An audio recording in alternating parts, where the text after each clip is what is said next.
बेटी, मायके और ससुराल में बहुत फर्क होता है, तुझे इस बात को समझना चाहिए। अरे माँ, वो तो मुझे पता ही लग गया, इसीलिए तो मैंने बोल दिया कि मैं अपनी सास और जेठानी के साथ नहीं रह सकती, मुझे अलग होना है। क्या ये क्या बोल रही है तू? और जब तक अलग नहीं हो जाती ना, तब तक तो यहीं पे रहूंगी मैं तो। मैं उन लोगों की नौकरानी तो नहीं हूँ ना, दो बहुओं में फर्क करते हैं वो लोग। अब न जा रही मैं वहाँ पे, ना कोई उनका काम करने वाली हूँ मैं। लेकिन बेटा, ससुराल में तो छोटे मोटे झगड़े होते ही रहते हैं। इन सब के चलते अगर बुरा मानेगी तो घर बर्बाद हो जाएगा। एक बात बेटा और, तू भी बहुत गुस्सा करती है। ससुराल में मायके की तरह नहीं रहा जा सकता। तो बेटा, मायके में तो गुस्सा करती ही थी, अब ससुराल वालों पे भी ऐसे करती है, ऐसा थोड़ी ना होता है। अरे मम्मी, गुस्सा तो मुझे अपने आप ही आ जाता है जब वो लोग मुझे परेशान कर देते हैं। मम्मी, आपको तो पता ही है, मेरी जेठानी को बच्चा हुए 11 दिन हो गए हैं, लेकिन अभी भी बिस्तर पर से उठने का नाम नहीं ले रही। और अकेले बनाती बनाती मैं थक जाती हूँ। कभी कभार अगर मन ना करे ना बनाने का, तो बाहर से ऑर्डर कर दूं, तो इन लोगों को खाने का मन नहीं करता। बाहर से तो खाना खाने का नाम ही नहीं लेते ये लोग। एक पल भी नहीं सोचते, बेचारी अकेले करते करते थक जाती होगी।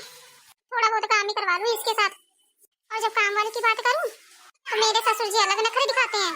वो कहते हैं काम वाली खाना नहीं बनाएगी, खाना तो बहू ही बनाती है। आपको पता है मम्मी, जो हमारे घर पे काम वाली आती है ना, वो खाली साफ सफाई और बर्तन धोती है, खाना नहीं बनाती मम्मी। मेरे सास ससुर को काम वाले के हाथ का खाना नहीं खाना, खाना तो मेरे हाथ का ही खाना है। और ऊपर से तुम्हारे दामाद मम्मी, वो तो कहते हैं काम ही क्या है तुम्हें, खाना ही तो बनाना होता है खाली।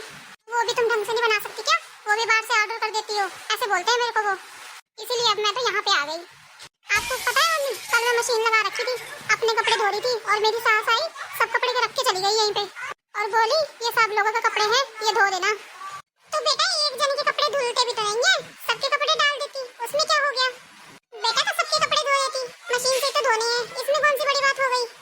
मम्मी, आपको तो मेरे में ही खाली कमी नजर आती है। मम्मी, आपको जो सोचना है वो तो सोचो, मैं तो करूंगी अपनी मर्जी। और जब तक मेरी सास मुझे अलग नहीं कर देती ना, मैं नहीं जा रही, मैं तो यहीं पे रहूंगी मम्मी। मम्मी, आपको दीदी का व्यवहार अच्छा लग रहा है? क्या उन्होंने अपने ससुराल वालों के साथ अच्छा किया? अरे नहीं बहू, उसका तो व्यवहार मुझे बिल्कुल भी अच्छा नहीं लगा। क्या सोच रही होगी उसकी सास कि इसकी माँ ने कुछ उसको सिखाया नहीं, कुछ संस्कार नहीं दिए। खाली अपने तक का मतलब नहीं होता, ससुराल वालों का भी करना पड़ता है। मम्मी, लड़ झगड़ के आना ना अच्छी बात नहीं होती। अगर वो यहाँ रहेंगी ना, तो ससुराल वालों को यही लगेगा कि हम उनका सपोर्ट कर रहे हैं। हम भी नहीं चाहते कि हमारी बेटी वहाँ रहे। हाँ बहू तो बिल्कुल ठीक कह रही है। मम्मी, इसमें आपकी भी गलती है, आप उनको ज्यादा बढ़ावा मत दिया करो। देख लिया मम्मी, मुझे 2 हफ्ते हो गए यहाँ पे रहते हुए, ना किसी ने खोज खबर ली, ना किसी का फोन आया। देख लो तुम ही, जब से मेरी जेठानी पड़ी थी ना बेड पे, तब से सारा काम मैं ही करती थी। बहू, 2 कप चाय ले आना।